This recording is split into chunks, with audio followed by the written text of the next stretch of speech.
Hello, everyone. Welcome to today's episode of Newsflash. My name is Spencer Welsh. Thank you so much for joining us here today. We got a good one for you as always. The date for Donald Trump's trial has been revealed, and it's very, very possible he could clinch the GOP nomination, but maybe not the election in time before the results of that trial.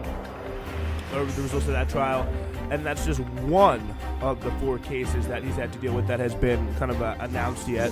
So, we got that to deal with. But meanwhile, we are also watching today a military coup in the African country of Gabon, where the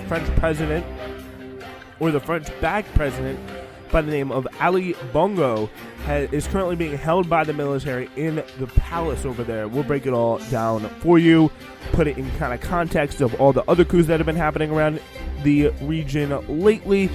Also, a pretty interesting story from a British publication about how fossil fuel companies are paying influencers to do their PR work. And apparently, it's not the worst strategy for them, believe it or not. Also, we will take a look at how Andres Manuel Lopez Obrador, AMLO, is doing right now in Mexico. Got a great show for you today. It's Newsflash. Welcome in.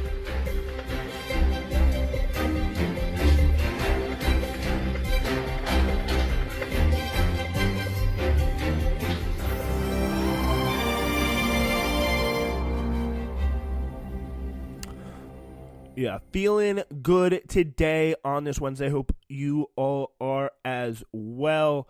We got a amazing. I just finished the final 2 episodes of the season of Hidden History. Will be returning this week and next. Very, very exciting stuff. Feeling very, very good about it. Finishing off the season with a bang for sure. So you're going to want to tune into Hidden History, obviously, this Friday on wherever you get your podcasts, essentially.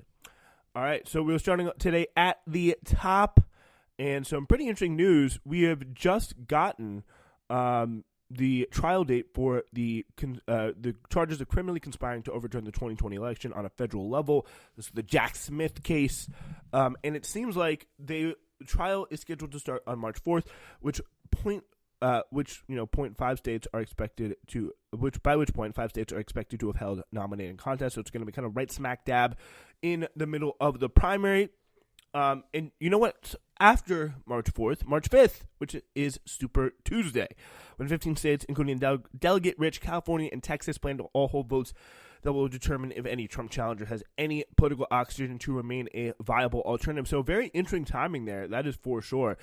Primaries in Florida, Ohio, and Illinois will all come a week later. Florida and Ohio will be the first winner-take-all contest in which the top vote-getter statewide seizes all of the delegates rather than splitting them proportionally. Winner-take-all primaries have historically turbocharged the frontrunner's path to the presidential nomination. If Trump's federal trial, if it proceeds on its current timeline, will be close to finish by then. So, yeah, and this is just Trump's federal trial. He's still got to do the one in Georgia. He's still got to do the classified documents and the business records case with the Stormy Daniels situation. So he is going to be a very, very busy man. So this is going to be the part, essentially he's going to be the part where Trump locks up the nomination, because the people who are most likely to look at this and view this as, just piling on, just, okay, give the guy a rest already.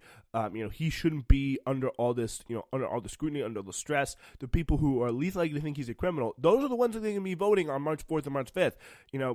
He could still be, giving testimonies or whatever. It still could be in kind of jury deliberations. And again, who knows what's going on with all the other trials, around that time. But it still is very, very important, to realize and think about what kind of electoral effect it's going to have for him, probably in the moment, which will not be all that much. So, it's not going to be anything too crazy, because these people, they're going to see what's happening to him. They're going to see the kind of writing on the wall when it comes to these indictments, and they're going to say, we want to support the guy more. We want to put that guy in an even better position to win, because it's been that way throughout it all. The indictments have only helped the guy. They have only helped the guy with the Republican base. They are the ones who are most likely to view this as just going too far, piling on, all of that. And they are going to be, more than happy, I think, to come out and support their guy big time. And it almost helps him that this trial date is the one it is, because, it really ensures that this nomination is going to be locked up. You saw how the debate essentially did not change anything. It was a pretty, pointless endeavor, just as we all kind of knew deep down. Trump still has a pretty commanding lead. I think, Ramaswamy went down like 1 point overall.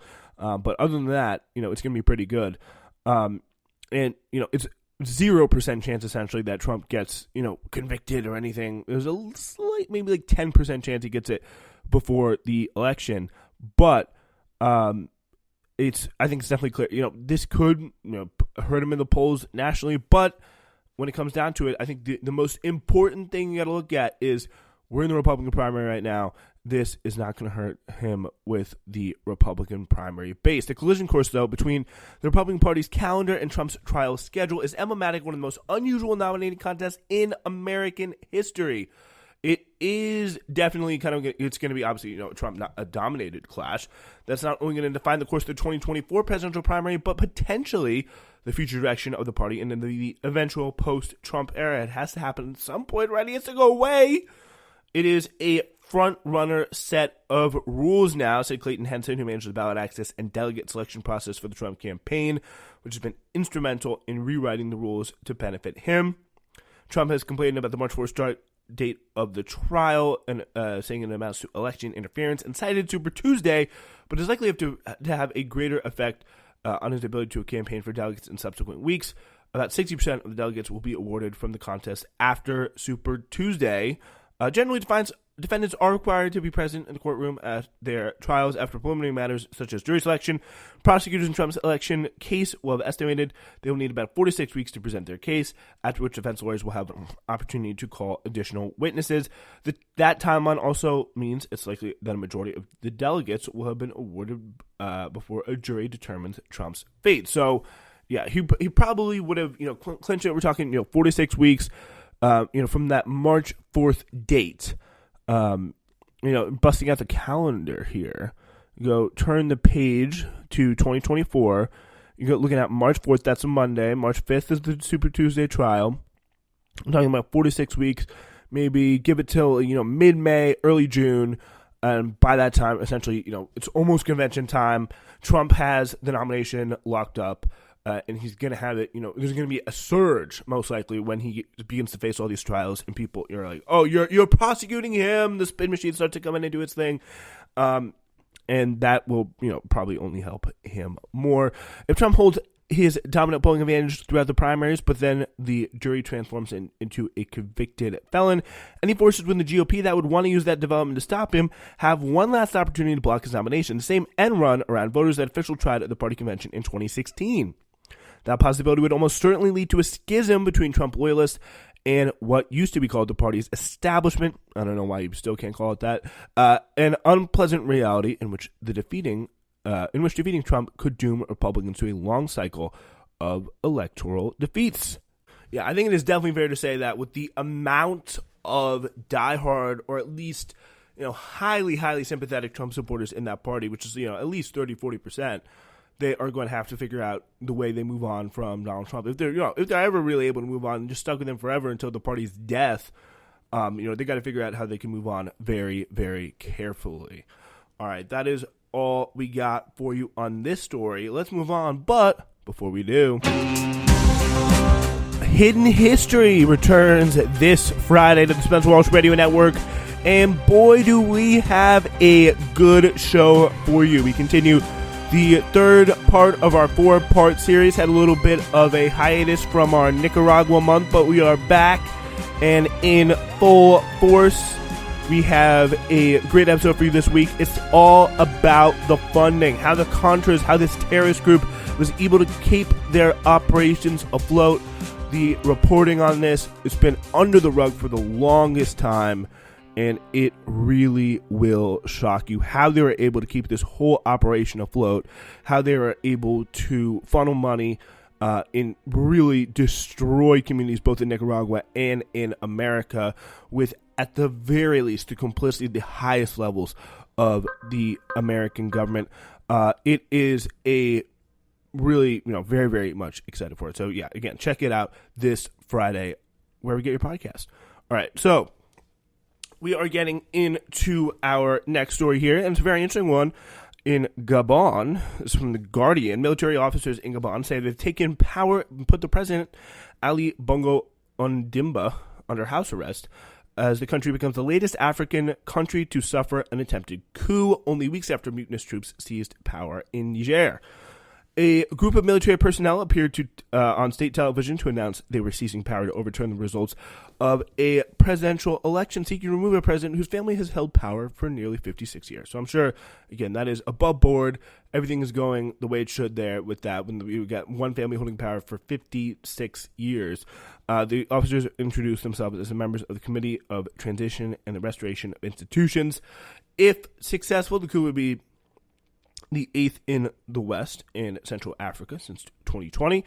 The most recent one, Niger, was in July, when the military had also seized power in Mali, Guinea, Burkina Faso, and Chad. In a video apparently from detention residents, Bongo Ondimba called on people to make noise to support him.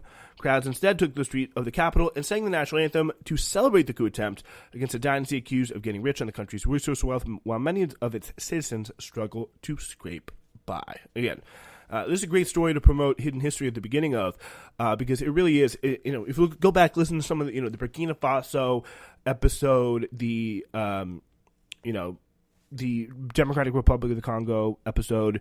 These are both areas that are very much within, or at least around the periphery of, because you got, Burkina Faso, you got the Congo. That's all, northwestern Africa. So it is, it's definitely one of those countries that is, Gabon is just there in that kind of corner, right next to Congo, right next to the DRC, right next to Cameroon, all that stuff.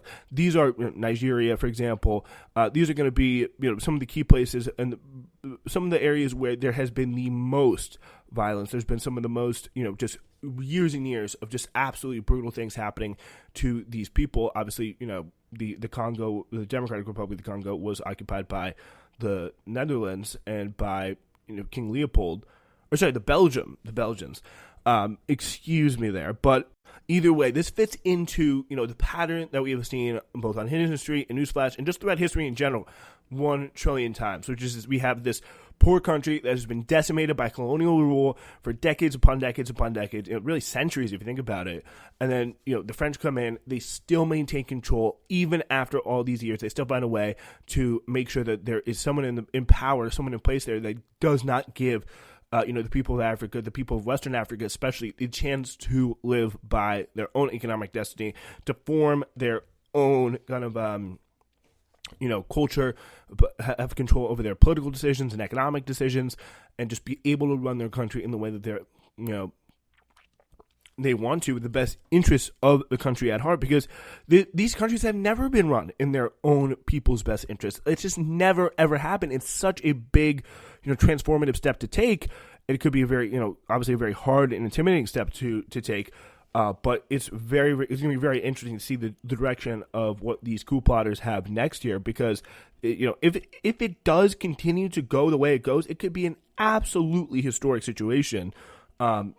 Where there is a real threat to, the established powers. Because this guy, educated in France, always, shaking hands with Emmanuel Macron, he is somebody who is, by definition, one of these coup people, one of these people that we talked about so many times on Hidden History, this kind of colonial elite this kind of remnants from the colonial elite that is able to maintain power, that's able to, be the best paid, the most well-fed African guy, because he is able to get into a position where he can lord over all the rest of his fellow countrymen and stop them from, getting too problematic for the people in charge.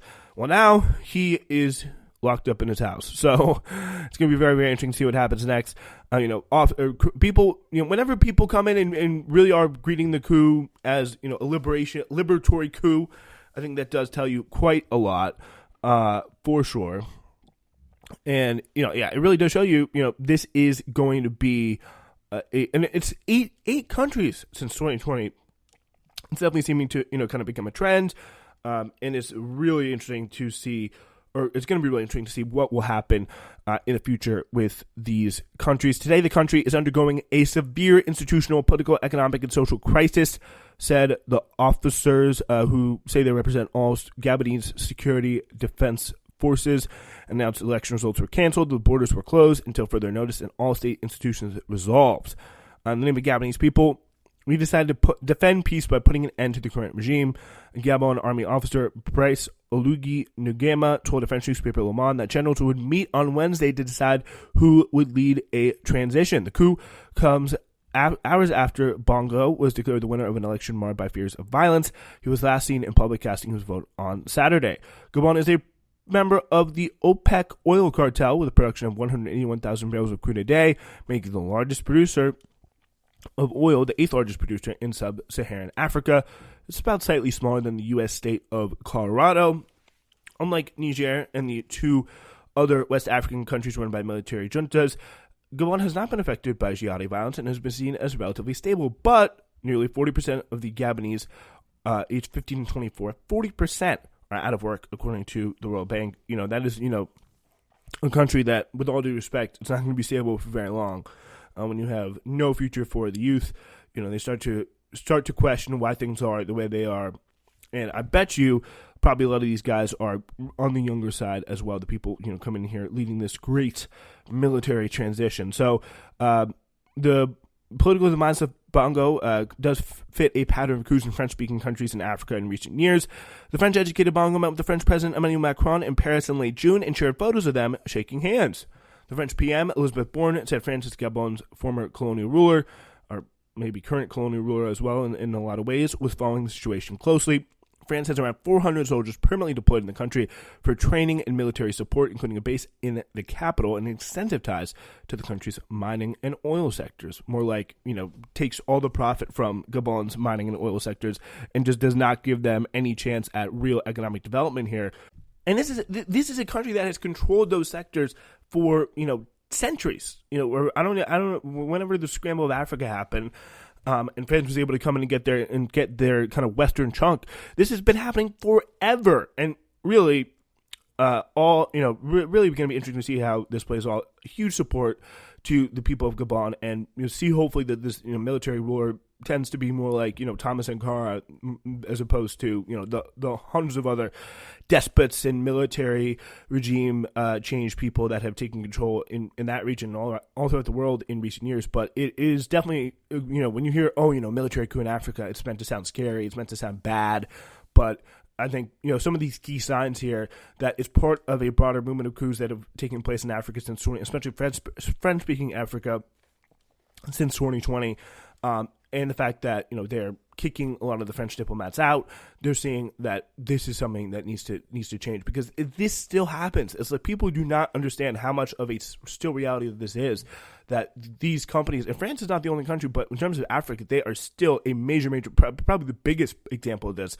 Just countries that have never maintained or never lost their economic ties to their former colonial countries, and those economic ties still remain as uneven as they were back then. But since they have their own independent rulers, on paper, even though they're handpicked most likely by the French government, then okay, it's all good. There's nothing to worry about. They're not actually ruled by colonies. They're not actually colonies anymore. The French mining company RMA said it was ceasing all operations in Gabon and implementing procedures to ensure the safety of its staff and facilities. The company's subsidiaries in Gabon operate the world's largest manganese mine and a rail transport company. So imagine if some of Gabon and some of the Gabonese people got some of the profit from those mines. I bet some more of those 15 and 24-year-olds, for the very least, would be at work. Definitely a story to keep an eye on, and something we will do in the future here on Newsflash. All right, let's go down to our next story. Earlier in July, and it's been a pretty hot summer in general, but we had the world's hottest ever recorded day 3 times in the same week. Greek islands ran full of tourists are now being evacuated due to wildfires that have seized at least 9 Mediterranean countries. Dozens have died as a result of blazes in Algeria. It's hardly surprising that oil and gas giants are becoming increasingly determined to deflect blame away from their actions and their record profits, a strategy that now includes the uses of influencers, according to Novara Media, again, a wonderful British left-wing publication. After a months-long trawl through the inner depths of the internet, DSmog has discovered hundreds of examples of fossil fuel giants paying influencers in an attempt to convince millennials that oil and gas companies are not the bad guys. This was BP concern in 2020, when it organized an internal summit to address its poor public perception. In a leaked document from the conference, the company stated its desire to become more relatable, passionate, and authentic beyond our current center of influence. What is meaningful empathy in a world where we're seen as one of the bad guys? The document lamented. The solution, it seems, was not to urgently transition away from fossil fuels and show the world that there is serious on climate action, and we're sorry for all the damage they've caused, not only in just polluting, but covering up evidence of their pollution and really attacking anyone who would. Our investigations found that both BP and Shell have been major sponsors of influencers in recent years, funding campaigns that have reached billions of people. This includes a YouTube campaign launched in April this year by former BBC presenter Dallas Campbell, who touts Shell's investment in green energy and conducts softball interviews with the company's senior executives. Fossil fuel companies have deep reserves to deploy on digital advertising, while Shell last year advertised for a new staff member to manage its TikTok campaigns. Oil and gas supermajor ExxonMobil has the highest advertising spend on Facebook and Instagram in the last 5 years, shelling out $23.1 million. It's a pretty important decimal point placement there since June of 2018. In the UK, one of the most climate conscious countries in the world, it seems like they are really targeting a certain type of person, and they know that they really need a certain type of audience to kind of give them the time of day here. One of those guys is Robert Swan, OBE, an explorer who was honored in 1995 for being the first person to walk to both poles. In late 2017, Swan and his son Barney were sponsored by Shell to travel to the South Pole and promote renewable biofuels, with Shell touting the campaign across social media. It was a PR jackpot for the world's seventh largest emitter of CO2, or at least that's according to Edelman, the PR firm that ran the campaign. Yeah, I think that again is where it becomes important to start to begin to look at. I think, just as a general strategy, whenever you see Shell promoting something, whenever you see, this little thing, sponsored by Shell on the bottom, or whenever you see someone doing anything related to, a green challenge, just assume it's probably paid for by one of these awful companies.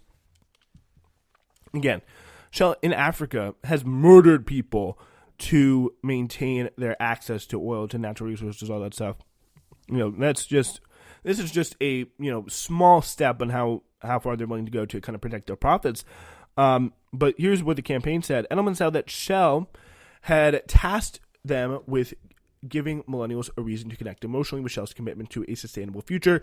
The PR firm boasts on its website, Swan and Son, the Swan and Son expedition was so successful, the positive attitude towards the brand Shell increased by 12%, made Shell's audience 31% more likely to believe that the oil company is committed to cleaner fuels, and appealed to a younger demographic.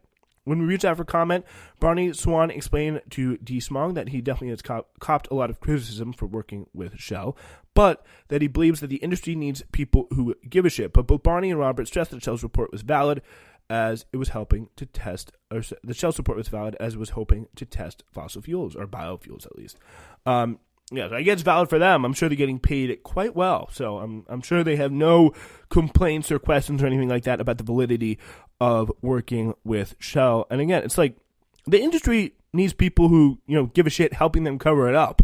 Not that the idea that they think they're going to come in there and change the way they do things when it comes to not using fossil fuels and starting to, really be a leader in green energy. Some explorers are going to get them to do that is a joke. It's laughable.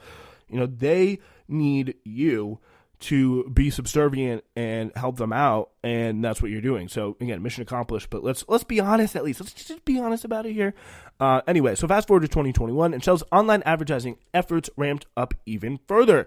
Its Pitch the Future campaign, run by the agency Essence Mediacom, on the top spot at the World Media Group annual award ceremony. The idea behind the campaign was to challenge students to solve real-life energy problems with the best innovations handed prize money by the fossil fuel giant. The campaign was fronted by a couple recognizable faces: British inventor Colin Furze, who has 12.5 million followers on YouTube, and U.S. influencer astronaut Abby, a Gen Z science enthusiast who has over 300,000 followers on Instagram and 52,000 on TikTok.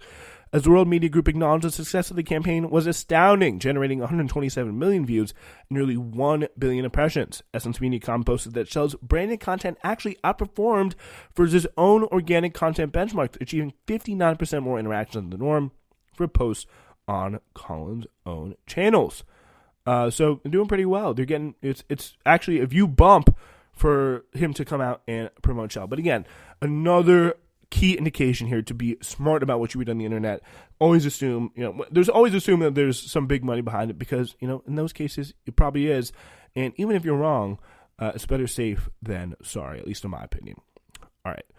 We will go on to our next story, and our final story in Mexico. Let's check in on how things are doing there. On August 10th, Mexico's National Council for the Evaluation of Social Development Policy, called Carnival, an independent federal agency, released its much-awaited poverty measurements for 2022. Its findings outstripped the most optimistic forecast. The multidimensional poverty rate in Mexico, a measurement of income plus a series of social rights such as food, housing, and education, fell 5.6% from 2018 to 2022, translating to some 5.1 million people. When compared to the height of the pandemic, the numbers are even more dramatic. There were some other statistics from the report, together with the findings from the National Institute of Statistics and Geography, and they were equally promising. The income gap between the top and lowest 10% of incomes is down from 21 times to 15 times. And by the way, I wonder what that is here in America, while the Gini coefficient has dropped from 0.448 to 0.402 over the same period. Don't really know what that is, but I'm sure it's pretty good. The divide between the lowest and highest income states has been squeezed by 20%, another important indicator in a country with a historic north-south divide. Another crucial divide between rural and urban has also been ameliorated by a 17% rise in household incomes for the countryside. What is more, the highest gains have come among women and those in the most precarious employment, such as agriculture and the informal sector in general. Deficiencies in food, housing, and social security, defined as the ability to cope with contingencies such as accident, sickness, or old age, have also declined. In overall terms, the poverty level, now 36.3%, is at its lowest point in generation, which is, still pretty high. But the progress made on that has been absolutely incredible, and really shows you when you have like this guy is at 62% right now in the polls. And it really shows you when you have kind of just a mass movement there. And this guy, AMLO, Morena, the party, he can't run again, actually, but he is probably going to have, someone else take the stage from him and his party and do really, really well. It really is absolutely incredible what they're doing. They got a broad coalition of everyone from, the working class in the cities to, really large portions of the rural community, and they're just dominating up and down Mexico. And, their big thing is because for so long, I think the big part of it is because they're finally seeing the government work for them. They're finally seeing the government and, politics do something for them after years of, for a long time, Mexico was a one-party state. It had a few changes here and there, but it's been every single time there's a new person promising hope and change. They get in there and, sound kind of familiar, sounds like up here, but they get in there, they get too, attached to power, they get too comfortable, and then they're not really able to do much of anything. They're really not. So this is one of the biggest times where, on this one, really, numbers don't lie. Life is improving. Life is improving also for the people who are, generally most precarious in society.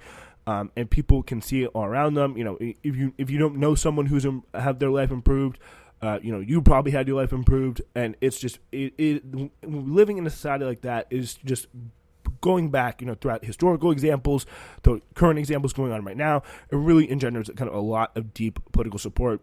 And it really is, in a lot of ways, I think it's inspiring to see what can happen when you have a politics that works, when you have a political party that is able to cut through all the noise, is able to push and fight, attract, genuine mass base of working class support, and use that support to actually do things that make substantive changes in people's lives.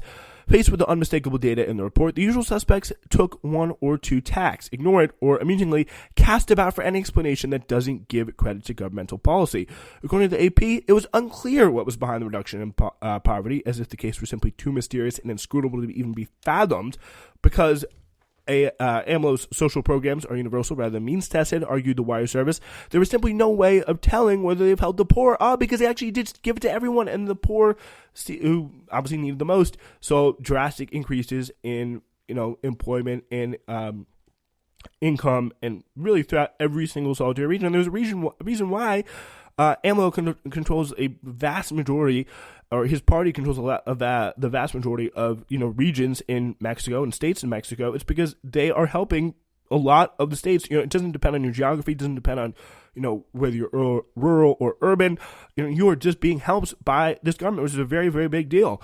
So as economists Gerardo Esquivel and Mario Campa pointed out, in response to the argument that, hey, remittances from migrants living in the United States are up, that could be a big part of it. But these two economists, Gerardo Esquivel and Mario Campa, pointed out that the cross-border flows are simply too small a percentage of income to account for the phenomenon, one further complicated by the strong performance of the Mexican peso, which has been equally explained away by the high interest rates and nearshoring of foreign companies. The social media accounts, meanwhile, called out the New York Times for a splashy 2022 piece penned by then Bureau Chief Maria Abi Habib, treating neither retracted nor updated at the time of writing, saying the president's policies have hurt the poor. The piece, though, was very much in line with the conservative sentiment online in Mexico when it acknowledged the poverty statistics at all. It grumbly contended that giving people handouts in the form of social programs wasn't really lifting them out of poverty.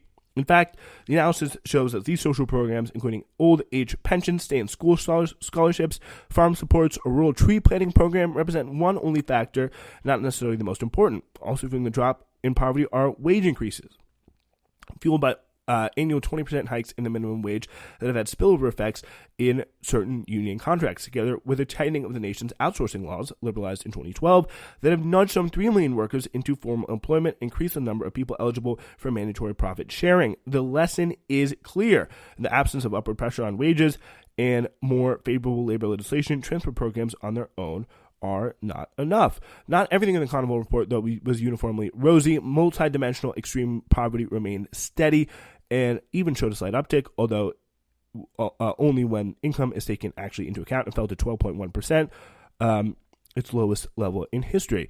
On the basic level, though, this is a reflection in a nation as geographically and linguistically diverse as Mexico, one of the sheer logistical difficulty of reaching people who live in the remotest areas, far from enforceable contracts, the reach of labor laws, and non-predatory banking services, the public banking option known as Banco de Bienestar, or Bank of Well-Being, which is opening branches in rural areas, is at least designed to address this part, but it's also a reflection of another factor, access to health care, which, according to a report, saw a noticeable decline. On the face of it, the conclusion is unfair.